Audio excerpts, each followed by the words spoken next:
Moving along, that's great.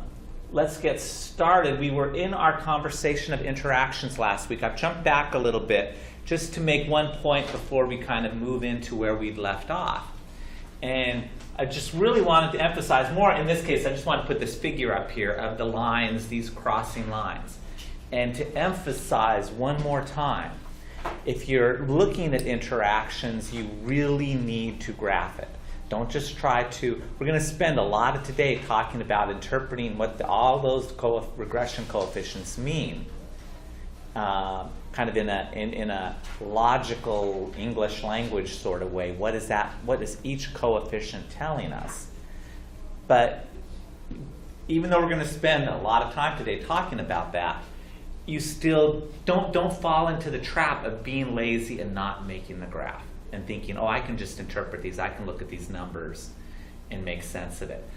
Graph it, because subtleties like how similar they are here and they start to split and they cross over, you're not going to be able, you're going to screw it up if you try to interpret it without trying to visually present it. Always graph an interaction. And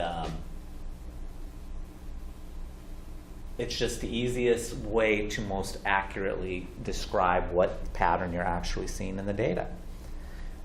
Okay, so let's then pick up where we left off.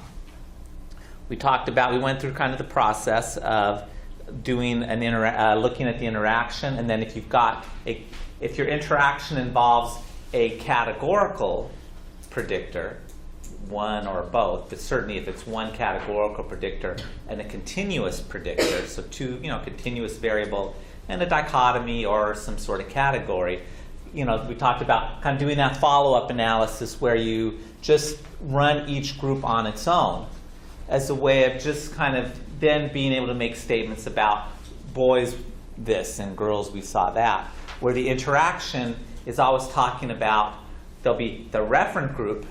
So the regression analysis, let's say we're looking at, in this case, we're looking at boys and girls and parenting. The regression analysis talked about the average for girls. It talked about the effect of parenting for girls. But then boys, it was, well, how's the average for boys different than the average for girls? And what's the effect of parenting? How is the effect of parenting different for boys than it is for girls? So that's what you get in the analysis, in the regression analysis with the interaction. Doing follow-up analyses where you do each group separately then just helps you to see, oh, and by the way, the effect of parenting is different for boys than it is for girls, but there's actually no effect at all for boys for parenting. It's kind of where we were leaving off last week. So again, kind of a common sort of follow-up analysis just to help you fully understand and interpret the interaction and the effects within each group.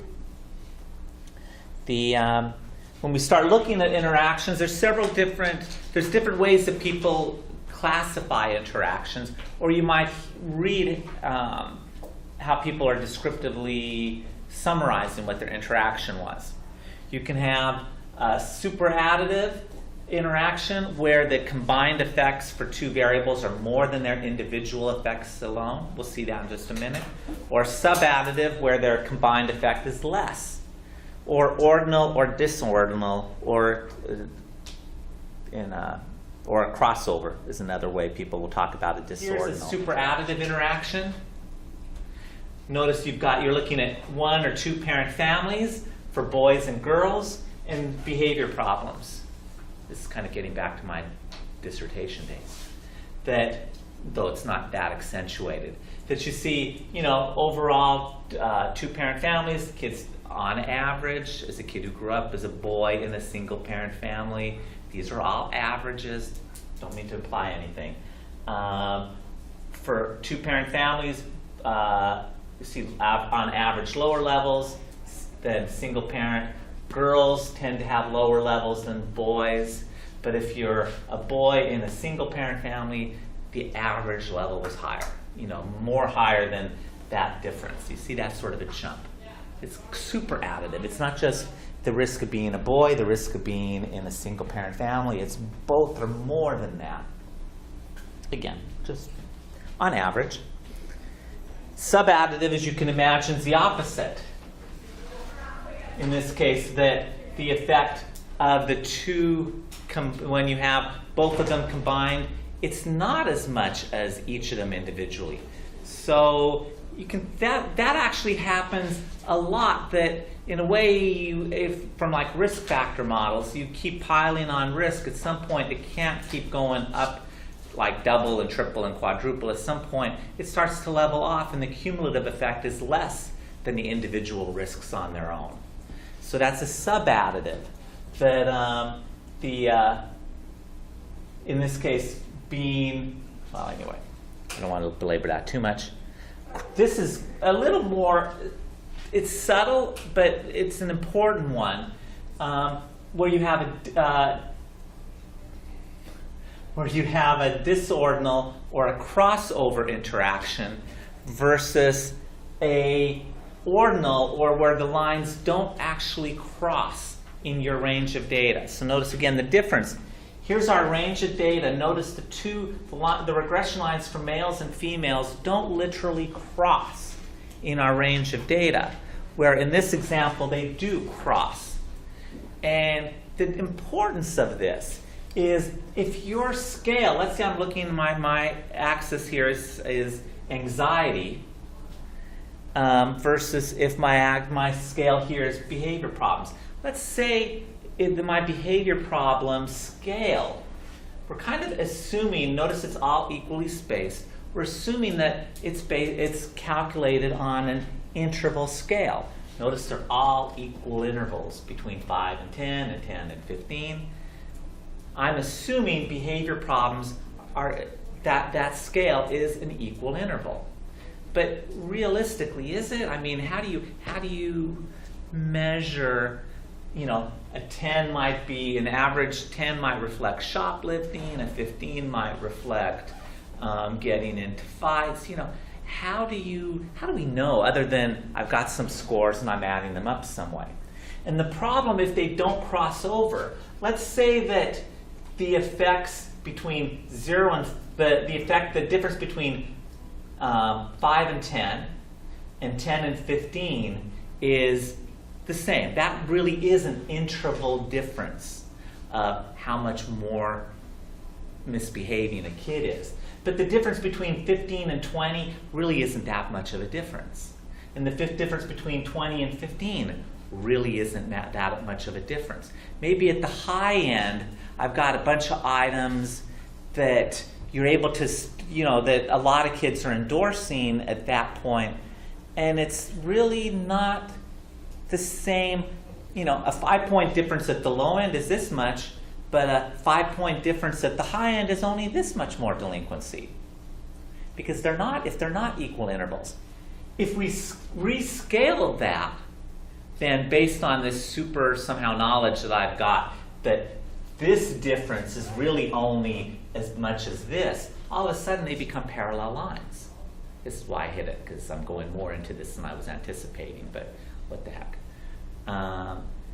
In that sense, you can end up with these artificial interactions. It looks like there's an interaction, but it's because my scaling here is really not equal intervals. And there's a problem. It's squished or stretched out at the low end or high end. So, the first 5 points may be this big, the last 5 points may be, in terms of the construct, that underlying construct, may only be this much. Because they're not equal intervals. It's kind of like the difference between coming in first and second in a race is this much, and the difference between coming in fourth and fifth in a race is only that much. If we put kind of your place in a race, 1, 2, 3, 4, you can have these, it looks like it's an interval scale, but it's really not. And because it's really not, if the lines don't cross, you have to think about it. It may not be a true at the construct level. Mathematically, it's an interaction, but the underlying construct may be exactly the same for boys and girls, and it's just a scaling problem. Versus if the lines cross, you've got an interaction.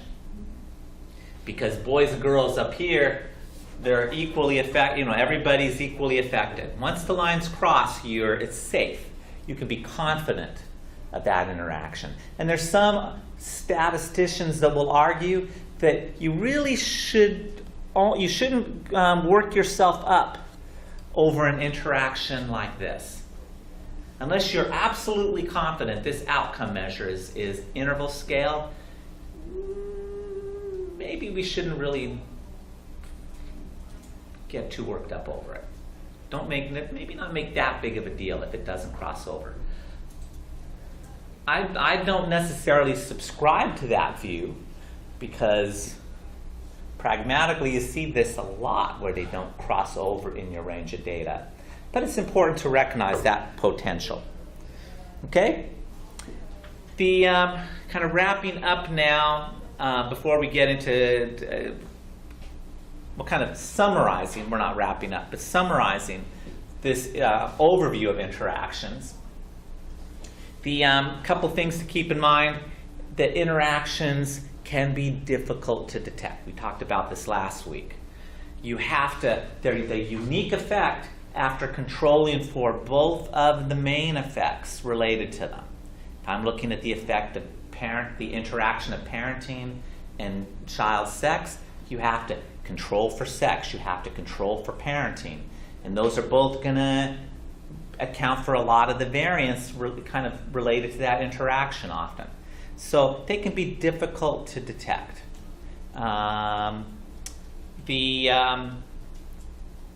Any measurement errors, if one of your scales has low reliability, is very squishy, not a very good indicator of parenting or behavior problems or whatever, because you're multiplying them, that measurement error multiplies, and can very quickly, you can end up with a scale that really is a lot of noise but very little actual information. So you want good instruments, good measures for interactions. If you're looking to detect an interaction, if your thesis or whatever is based on finding interactions, you want to make sure you pick measures that have good reliability. The variability in the error variance across groups, so between, like, if you're looking at different groups, can impact your ability to detect interactions. So another way of thinking about it, if there's a lot of error variance, let's say you're looking at interactions between ethnicity and something, a lot of error variance for one group versus another group will also impact your ability to detect the interaction. But in the end, many things we're interested in the behavioral sciences involve interactions. We talked about this last week. Anytime you're talking about something that it works for this group, it doesn't work for that group. It helps these kids more than those kids. It's effective sometimes, but not other times. It's a problem for them, but not for them. All of those are interaction questions. So we should be looking at it more than we really do. So whenever possible, design large studies that give you that ability. Plan on looking for interactions.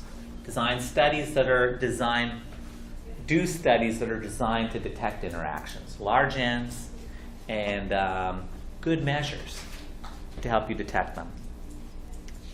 So let's go through, I guess, any questions?